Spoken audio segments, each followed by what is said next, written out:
আসসালামু আলাইকুম প্রিয় জুনিয়র বৃত্তি পরীক্ষার শিক্ষার্থীরা।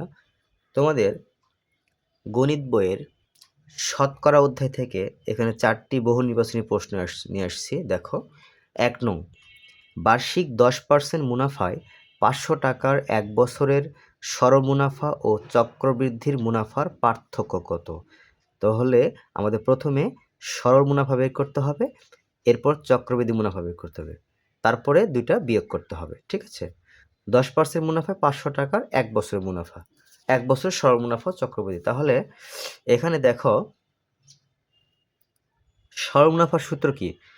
সরল মুনাফার সূত্র হলো I সমান সমান পি আর এন। তাহলে এখানে পি কত? পি হলো 500 গুণন আর কত? আর 10% মানে কি 10/100, আর সময় দেওয়া আছে কত? 1 বছর, তাহলে 1। এখন এখানে যদি কাটাকাটি করি, দেখো এই শূন্য কাটলাম, এই শূন্য কাটলাম, কত পেলাম? 50। তাহলে সরল মুনাফা পেলাম কত? 50 টাকা। এখন দেখি চক্রবৃদ্ধি মুনাফা বের করব। চক্রবৃদ্ধি মুনাফা কিন্তু আমরা বের করতে পারি, দেখো P into 1 plus R to the power N minus P, একবারে বের করলাম। হ্যাঁ, পি কত? পি হলো 500, 1 আর কত? আর মানে 10/100, আর এখানে এন হলো 1 মাইনাস পি কত? 500। তো প্রথমে আমরা এই কাজটা করে নিব, 500 আর এখানে লসাগু করলে হবে 100 লসাগু, আর এই 100 সাথে 1 গুণ করলে 100, তার সঙ্গে 1, দেখো এই 100-র সঙ্গে 1 গুণ হবে 100, তার সঙ্গে 10 যোগ 110, 110, আর এখানে পাওয়ার 1, একের কোনো ভ্যালু নাই। এখন এই 500 গুণন, এই যে দেখো 110 উপরে নিচে 100, মানে কি এটাকে 100 দ্বারা এটাকে ভাগ করলে হবে 1.1 বিয়োগ 500। তাহলে এটা গুণ করব আমরা, এটা গুণ করলে কত হচ্ছে? এটা গুণ করলে হবে 550 বিয়োগ 500। তাহলে দেখো তো 550 থেকে 500 বিয়োগ করলে কত হয়? 50।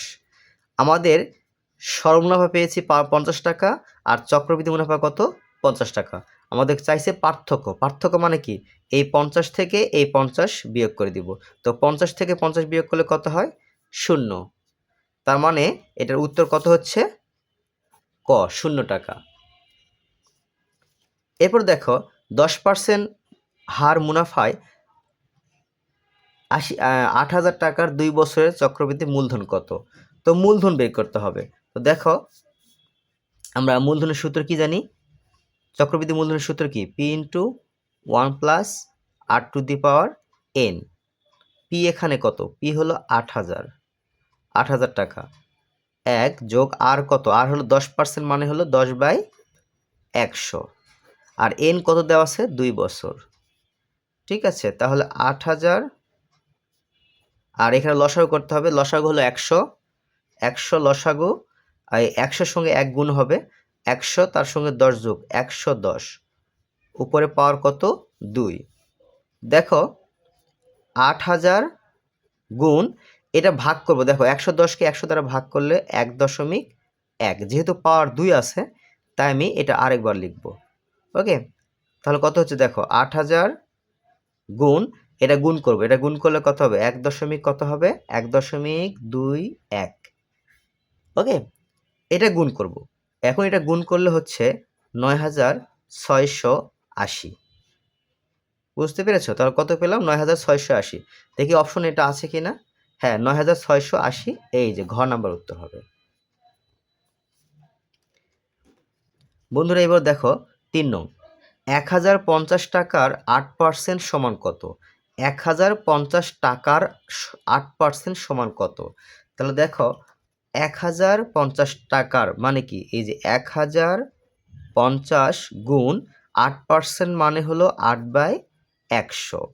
এখন এটাকে কাটাকাটি করলেই কিন্তু আমরা রেজাল্ট পেয়ে যাব।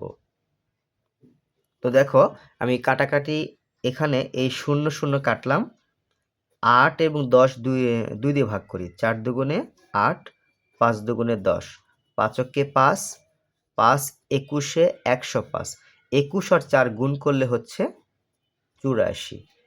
তাহলে 1050 টাকার 8% সমান কত? 84 টাকা। দেখো 84 টাকা, এই যে অপশন, ঠিক আছে।